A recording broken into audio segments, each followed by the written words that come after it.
if you're somebody who is considering life without drinking, if it's even like a thought, then you're here for a reason, watching this for a reason. And I'm going to tell you straight up, alcohol is ruining your life. And by taking alcohol out, it's going to completely transform your life. But it's not for the reasons that you would think, right? The obvious ones of saving money and all that kind of stuff. So I'm going to take this in maybe what could be considered sort of like a quote woo-woo direction. I'm a little woo. I like to say I'm one woo. I'm not woo-woo, but I'm going to have to ask you to be a little woo for me on this, because now in this new day and age, we're starting to really research quantum physics, which I love. I love talking about it, but it's wild. Like physicians are coming out now, even challenging what Albert Einstein was saying about everything being, our baseline of reality is space-time. And everything is in a material world. Now, physicists are coming out and saying, actually, it might be consciousness that is fundamental, meaning it's the baseline for everything. And our consciousness is what creates our realities, and thoughts are a component of our consciousness. So this isn't just woo-woo. This is like real science that's being done today. I mean, if you think about it, we're in the perfect time for this too. We've got AI coming out, which is wild. We've got Elon Musk and space exploration really being a thing. Well, literally, the Congress was just presented with information about UFO research that's being validated now.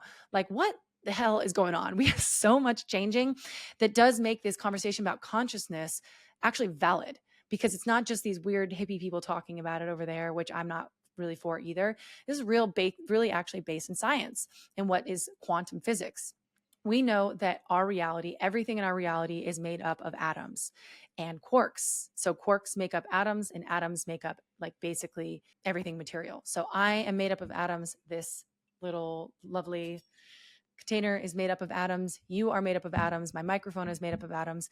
And they're very, very, very, very small little pieces of material basically that vibrate. So all of us, everything in this world, in this reality, is vibrating. It looks like it's standing still, but it's not. So our thoughts are the same way. If we're not really here, we're kind of vibrating. We're a bunch of atoms together to create molecules, and it's all vibrating. But if you were to disperse us, it would all still be atoms and all that. We're just kind of clumps of this. So thoughts and us, they're finding, are kind of the same. Thoughts have a vibration to them. We have a vibration to us. This is real. Again, this is, if you think about cell phones and how they get in touch with one another when we call or text each other, it's all through frequencies, vibrations. So tuning a radio dial, frequencies, vibrations, we're all in the same lane. All of this matter is made up of that, is what they're finding. And so when we go back to thoughts and consciousness, we think about how our thoughts affect our consciousness, what kinds of thoughts that we have access to.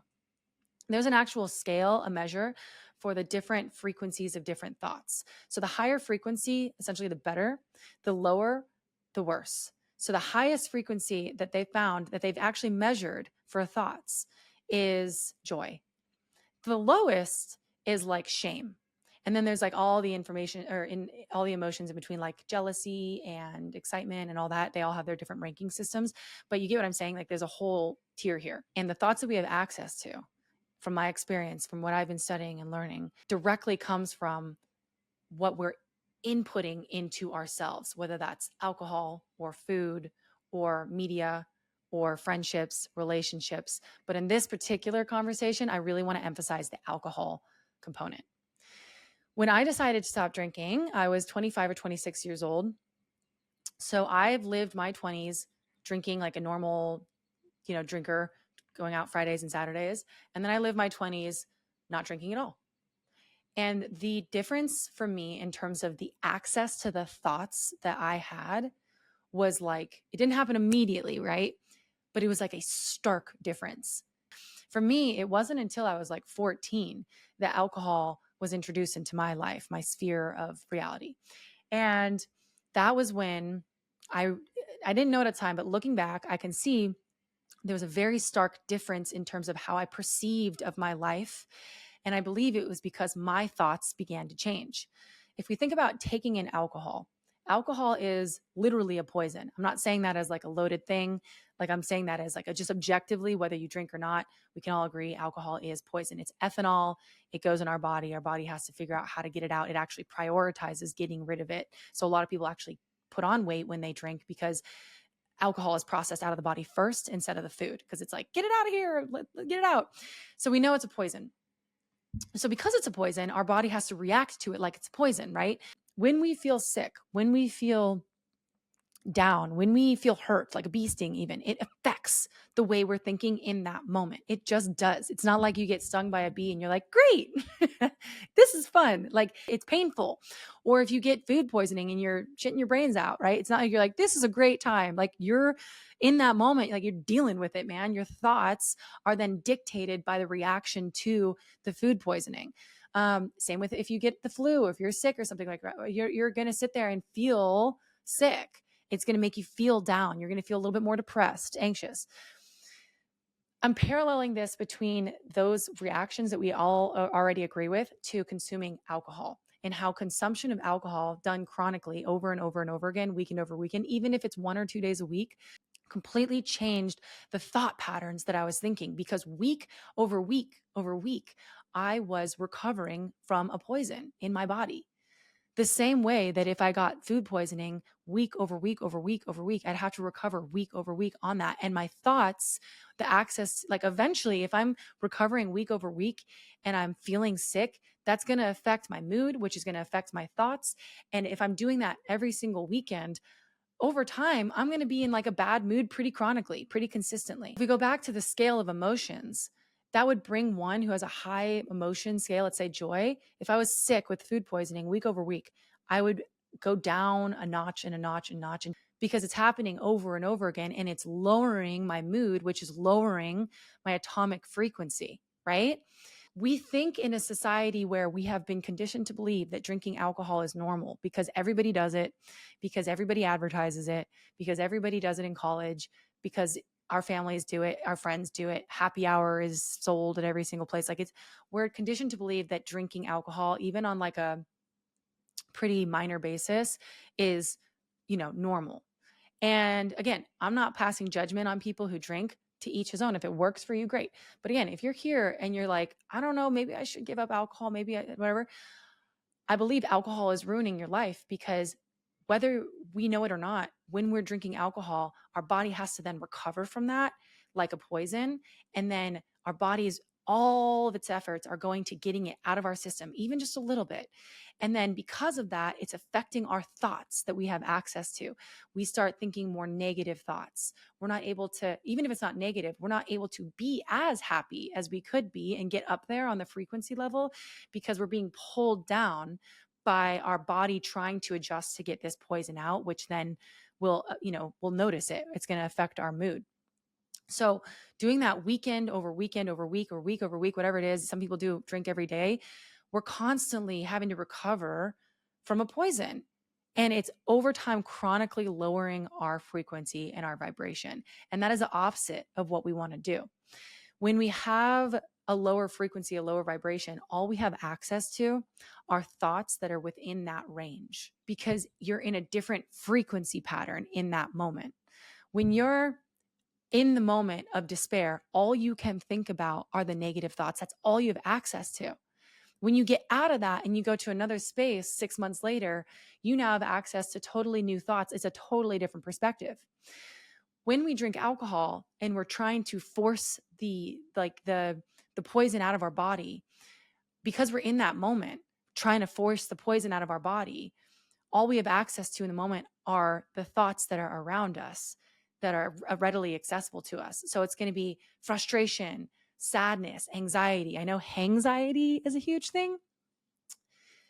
That's real. We only have access to those thoughts. It's not until 3-4 days later, maybe a day later for you, but for me, it was like 3 or 4 days later, that we actually then are like, oh yeah, I feel normal now. I feel like I'm in a good mood. Okay, I'm back to normal. Like, I'm not hungover. But that's not normal. We've just been conditioned to believe that that's normal in our society. So you see so many people out here who are miserable in their relationships, or they're unhappy with their job, or they just live for the weekend and they can't wait to go to the next football game, because then they're going to be able to have beers with the boys, and like, that's the most exciting part of their life, and they complain about their jobs all the time. Or they're overweight and they can't figure it out. It's like, people get stuck in these frequencies because our patterns, I think a huge part of it is alcohol keeps us stuck. You only have access to what is the frequency that you're on.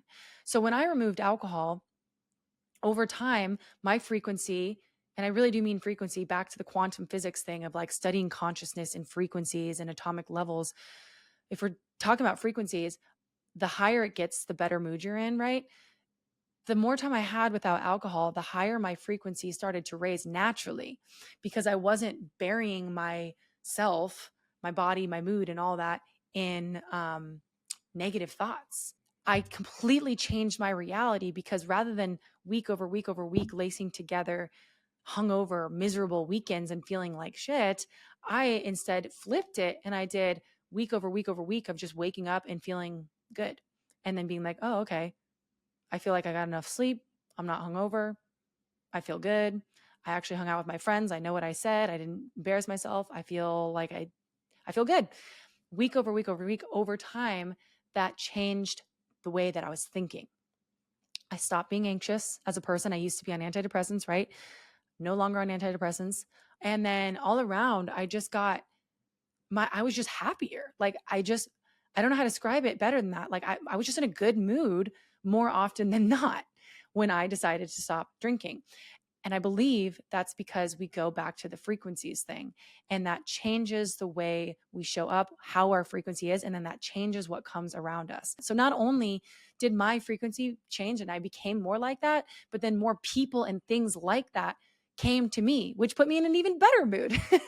And like, I didn't know how much my mood was affected by my drinking patterns, and how much that was affecting the frequency and the energy that I was exuding and what I was giving to the world, and then what could change when I changed that. And so when I say that I believe alcohol is ruining your life, I do believe alcohol is ruining your life if you are considering life without drinking it. So if you're considering life without drinking, I'd be super curious to hear your thoughts about this, what you've been coming across. Drop it in the comments below. I'm sure multiple people will be able to relate to you. I promise you. But it's becoming something that more and more people are open to, life without drinking. It's just dope. It's people are realizing like it's actually kind of cool to not drink anymore and like feel good on a Saturday morning and not be hungover, right? Like, whoa. So drop it in the comments below, your thoughts. Share with somebody you think might need to see this or should see this. You want them to see this. Like it if you liked it. And subscribe. I discuss all things human optimization, exploration, life hacks, and the leading edge of new information that's coming out. So if you're into that kind of stuff, go ahead and subscribe. I also talk about carnivore and how carnivore also changed my reality along with not drinking. So thanks, guys. I appreciate it. And I will see y'all on the next one. Oh, and if you're into this kind of stuff, I think you'll like this video here.